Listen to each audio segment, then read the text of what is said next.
ខែឬមានស្នេហ៍អូនហ៊ានស្លៀនធ្វើការនៅក្រុងសៀមរាបថាស្លៀកមកស្រុកមិនបានតែគេប្រាប់បងថាស្រស់ស្រីមុំអូនធ្វើការធំនៅក្នុងខារ៉ាអូខេបងខំស្វែងរករហូតបានជួបគ្នាគ្នាអូនថាអត់ស្គាល់ប្អូនទេពេញស្នេហ៍អូនធ្វើបែបណាឬឡើងមកធ្វើឲ្យអូនលង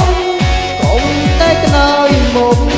ឆំយំអូនឆំគេហើយព្រោះមានពុកថ្មីចោលដៃអូនលេងដងក្រោយជួបបងធ្វើមិនស្គាល់ឡើយអោត្រើនក្រោយបងឈឺណាស់អូនលាហើយសិមរៀបលាមកស្រុកខ្ញុំតែទុកក្រៀមក្រំតែសូនក្តាំទៅឆោតស្លើ